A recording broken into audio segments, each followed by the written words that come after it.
In our domestic, normal, everyday, quotidian lives, what is the terrible mother? How does that help us?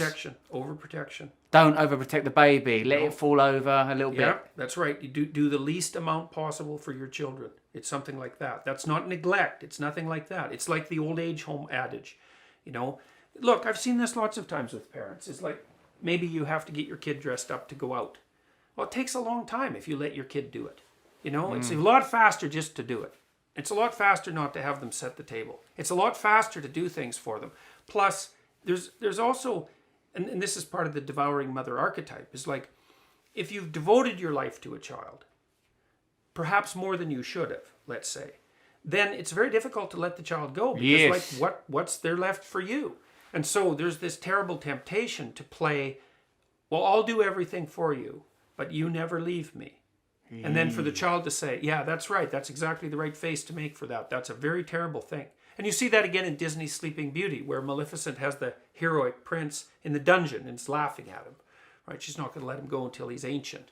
And that's a consequence. Where else do we see the devouring mother? What are some good pop cultural examples of the devouring mother? Oh, you see it in Disney movies all the time. They've always got one. In the Little Mermaid, Ursula is the devouring mother. The devouring mother shows up all the time. She's the witch. She's the swamp dweller.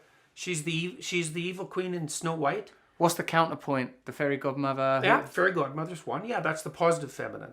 And that happened, that archetype manifests itself all over the place as well. The fairy godmother's a good one. And you see in Sleeping Beauty, there's three of them, the three little fairies that take care of the princess in the forest. They're the archetype of the positive feminine.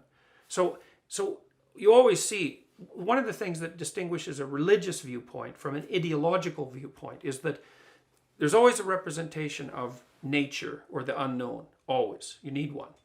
And if it's that's a Holy religious Ghost in Christianity, is it? Holy Ghost in Christianity is the unknown? Well, in Christianity, I'd have to think about that for a minute. Partly it's the Virgin Mother. It's mostly a positive representation in Christianity. So, and that would be the representation of the benevolence of nature. It's something like that. So that's the unknown. But in a religious representation, you have the positive and the negative aspect of the feminine. That's also the unknown. You have the positive and negative aspect of the state. That's the wise king and the devouring king. And you have the positive and negative representation of the individual.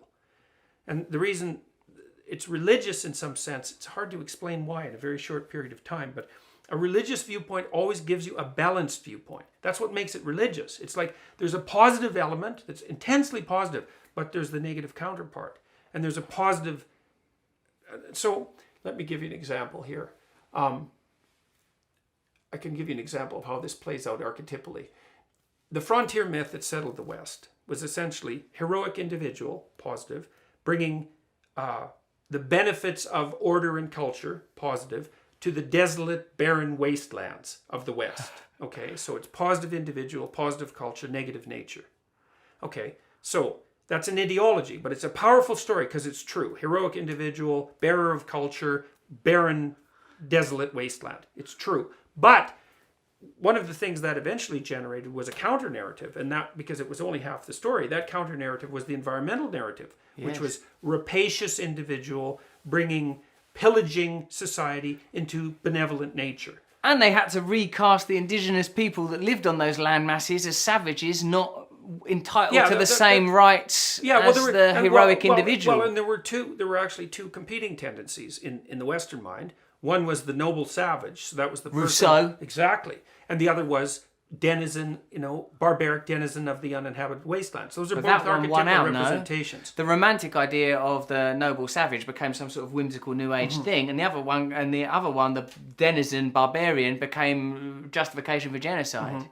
All right, listen, we've got to wrap up because I can feel the technological angst in a variety of ways. But Dr. Jordan Peterson, or Professor Jordan Peterson, I don't know how to big you up enough with your prologue.